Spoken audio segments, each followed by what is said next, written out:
Assalamualaikum warahmatullahi wabarakatuh. Saudara, setelah sebelumnya kita membahas tentang peristiwa Isra dan Mi'raj, terkhusus pada Isra pada sesi yang pertama kemarin, kita lanjutkan pembahasan Isra tersebut pada tahap berikutnya, yaitu Isra bagian yang kedua.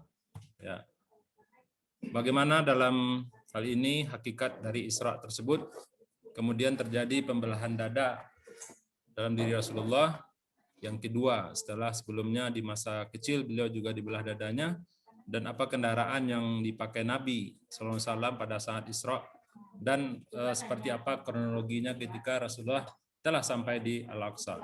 Jadi luar biasa saudara, peristiwa yang hanya terjadi sebagian malam atau setengah malam, tapi begitu dirunut kronologinya itu bisa menjadi kajian yang sangat panjang. Nah, selanjutnya latar belakang terjadinya Isra ketika Nabi SAW telah berdakwah tidak kurang lebih dari 10 tahun dan mengalami pemboikotan, kemudian pamannya wafat, kemudian disusul lagi dengan istrinya Siti Khadijah.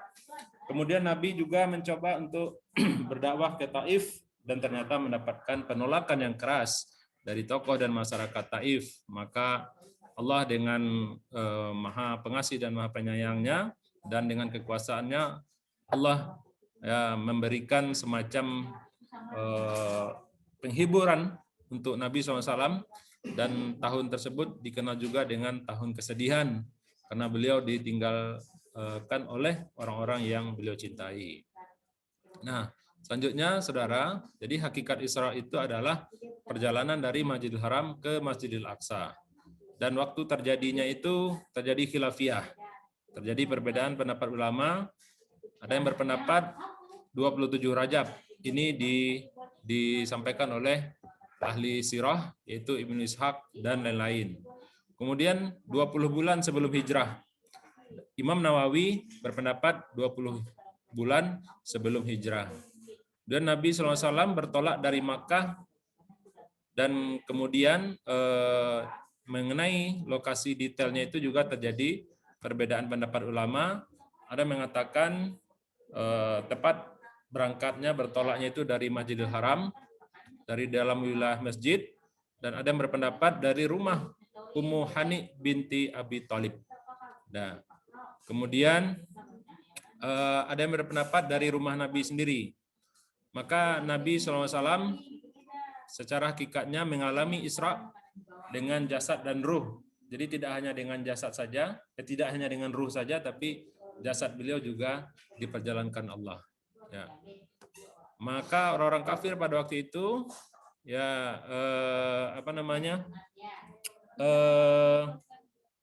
mengingkari Isra-nya Nabi SAW, ya, karena Nabi SAW meyakinkan pada mereka bahwa ia diperjalankan Allah di malam hari tersebut dengan jasad dan ruhnya, ya.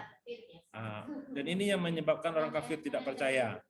Dan kalau disebutkan itu hanya mimpi, maka orang kafir pada waktu itu akan percaya. Ya. Pembelahan dada Rasulullah terjadi yang kedua kali dalam hidup beliau setelah di masa kecilnya. Berdasarkan hadis berikut ini dari Anas bin Malik berkata bahwa Abu Zar mengatakan bahwa Rasulullah SAW bersabda, atap rumahku dibuka ketika aku berada di Makkah. Lalu Jibril turun kemudian membelah dadaku. Selanjutnya ia membasuhnya dengan air zam-zam. Kemudian ia mendatangkan baskom dari emas yang dipenuhi hikmah dan keimanan. Kemudian menuangkannya ke dalam dadaku lalu menutupnya kembali. Hadis riwayat Bukhari.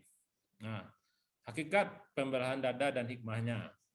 Ini sudah juga setelah terjadi ketika Nabi masih kecil saat berada di dalam pengasuhan Halimah Tusadiyah. Dan kemudian pembelahan dada dalam arti kata sebenarnya berdasarkan hadis riwayat Muslim, Anas mengatakan, ya, qala Anasu wa qad kuntu arni athara dzalikal mikhyati fi sadrihi. Saya pernah diperlihatkan bekas jahitan di dada beliau. Nah, jadi berdasarkan riwayat ini ada bekas jahitan di dada Rasulullah SAW. Pendapat tentang beberapa kali terjadi pembelahan dada 2 kali. Saat pertama itu ketika bersama Halimatus Sa'diyah dan pada waktu Isra Mi'raj. Kemudian ada yang mengatakan 3 kali ditambah pada saat beliau menerima wahyu. Ada lagi mengatakan 4 kali ditambah saat remaja pada usia 12 tahun, tapi pendapat ini lemah, saudara. Jadi kita bisa melihat dan mengambil hikmahnya bahwa Rasulullah itu memang sudah Allah persiapkan ya jasad dan ruhnya untuk mengemban amanah suci, amanah dari Allah SWT, menyampaikan ajaran yang agung, ajaran Islam. Ya. Nah, ini agar Nabi tumbuh dalam kesempurnaan dan ismah, terjaga dari setan. Maka Nabi SAW itu maksum. Kemudian hikmahnya, agar bertambah kemuliaan Nabi untuk menerima wahyu dengan hati yang kuat dan penuh kesempurnaan. Nah, kemudian hikmah pensucian dada yang ketiga yaitu untuk persiapan Mi'raj. Ya, untuk persiapan Mi'raj bermunajat kepada Allah. Ini berdasarkan pendapat Ibnu Hajar Al-Asqalani. Kemudian persiapan Mi'raj. Jika pensucian dan pembelahan dada pertama telah cukup, maka yang berikutnya adalah pengagungan. Seperti juga sunnahnya mandi saat masuki tanah haram Makkah, terlebih lagi Mi'raj. Puncak penyempurnaan pensucian kali ketiga dilakukan sebagaimana dalam syariat. Hikmah dibasuhnya dada Nabi lebih dari sekali agar nada Nabi semakin lapang saat menerima tekanan dan gangguan dari musuh. Kemudian kita berbicara tentang burak. Berdasarkan hadis dari Anas bin Malik bahwa Rasulullah SAW bersabda, aku dibawakan burak. Dia adalah binatang putih yang tingginya lebih tinggi dari himar, yaitu semacam keledai kecil, dan lebih pendek dari bagal. Diletakkan kukunya di ujung pandangannya. Kemudian aku mengendarainya hingga aku sampai ke Baitul Maqdis. Hadis riwayat Muslim. Nah, terkait dengan burak, ada pendapat mengatakan burak itu diambil dari kata al-barik, yaitu berkilauan. Kemudian dari kata al-barq, kilat. Nah, ini orang menyebut burak itu secepat kilat karena diambil dari kata al-barq, artinya kilat, jalannya begitu cepat. Nah, bagaimana teguran Jibril terhadap burak? Dari Anas radhiyallahu anhu bahwasanya Nabi SAW didatangi burak pada malam beliau diisrakan. Burak itu sulit untuk dinaiki Nabi SAW. Maka Jibril berkata, kepada Muhammad kamu bersikap demikian, tidak ada yang menaiki kamu seorang yang lebih mulia di sisi Allah daripada Muhammad. Akhirnya keringat burak itu keluar dengan deras ketika mendapat teguran dari malaikat Jibril. Hadis riwayat Ahmad. Maka bisa saja Nabi SAW sampai ke Al-Aqsa tanpa kendaraan sama sekali karena Allah Maha Kuasa, tapi adanya kendaraan makin menunjukkan kemuliaan beliau. Nah, kemudian saudara, inilah peta perjalanan Rasulullah ya Isra dari Masjidil Haram ke Masjidil Aqsa, di mana kita dapat melihat posisi Mekah berada di sebelah barat Jazirah Arab, berdekatan dengan Laut Merah. Kemudian Rasulullah dalam perjalanan tersebut bergerak ke arah utara, yaitu ke arah Syam atau ke arah Masjidil Aqsa di Baitul Maqdis. Kemudian bagaimana kronologi ketika Rasulullah tiba di Al-Aqsa? Kemudian aku mengendarainya burak hingga aku sampai ke Baitul Maqdis. Lalu aku mengikatnya dengan sebuah lingkaran di mana para nabi dulu mengikatnya. Kemudian aku masuk ke dalam masjid dan salat 2 rakaat di dalamnya. Kemudian datang Jibril kepadaku dengan bejana berisi khamar dan susu, maka aku memilih susu.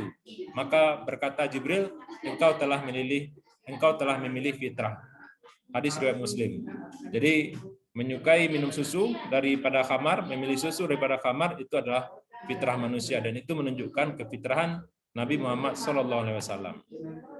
Nah, inilah gambaran atau denah lokasi dari Masjidil Aqsa.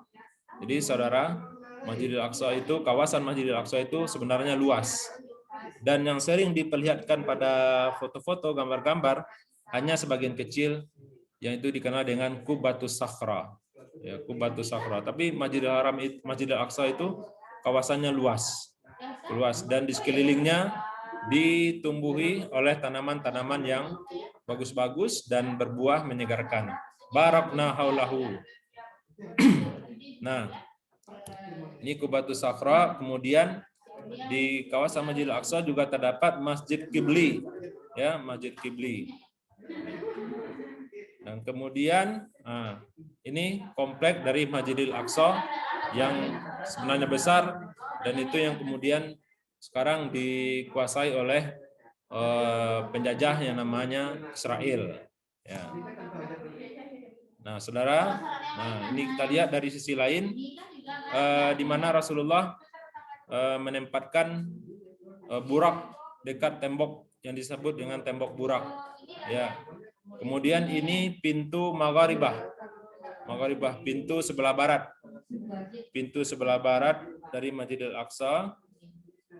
Nah, dan ini pintunya, saudara. Nah, dan di sini masuk ke dalam kompleks Masjidil Aqsa. Kemudian Nabi SAW lebih kurang tepatnya di sini melaksanakan sholat sunat 2 rakaat. Nah, Nabi sholat sunat 2 rakaat. Qala thumma dakhaltul masjida fa shallaitu fihi rak'atain. Kemudian aku masuk ke dalam masjid, sholat 2 rakaat di dalamnya. Nah, ada pertanyaan, apakah sholat tersebut pada waktu itu sudah seperti sholat kita sekarang?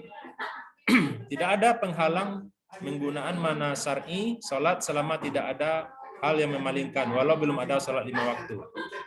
Ini adalah pendapat dari Said Dr. Muhammad Al-Malik.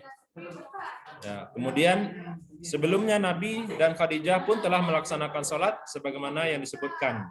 Jadi sholat juga telah diperintahkan sejak di awal dakwah Syria, namun hanya belum difardukan 5 waktu.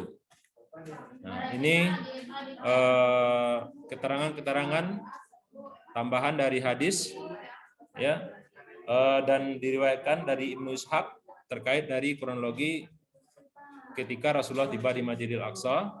Nah, kemudian beliau juga ruku dan sujud sebagaimana perintah Allah ke Bani Israel. Wa aqimus salata wa atuz zakata wa raka'u ma'ar raki'in. Dan dirikanlah salat, tunaikanlah zakat, dan rukuklah beserta orang-orang yang rukuk. Nah, kemudian Allah juga perintahkan kepada Maryam, ya Maryam uqnuti li rabbiki wasjudi waraka'i ma'ar raki'in. Hai Maryam, taatlah kepada Tuhanmu, sujud dan rukuklah bersama orang-orang yang rukuk. Jadi salat, rukuk dan sujud itu sudah disyariatkan Allah kepada orang-orang min qablikum, dari orang sebelum kamu, dari sebelum Nabi Muhammad SAW. Nah, kemudian hikmah Isra Mi'raj itu melewati Masjidil Aqsa. Yang pertama, menghubungkan antara 2 tempat suci, dan agama Allah SWT adalah agama yang satu. Ya, Nabi SAW adalah penerus risalah para nabi dan rasul-rasul sebelumnya. Perpindahan amanat dari umat sebelumnya kepada umat Nabi Muhammad SAW. Kewajiban umat terdahulu untuk mengikuti Nabi sebagai penutup, dan ini menunjukkan keutamaan Nabi SAW dan keutamaan Masjidil Haram serta keutamaan dari Masjidil Aqsa. Jadi demikian saudara pembahasan kita tentang Isra, dan nanti pada video berikutnya kita akan lanjutkan dengan pembahasan mengenai Mi'rajnya Nabi Muhammad SAW yang insya Allah juga akan kita sampaikan dalam 2 video berikutnya. Terima kasih. Billahi taufiq wal hidayah. Assalamualaikum warahmatullahi wabarakatuh.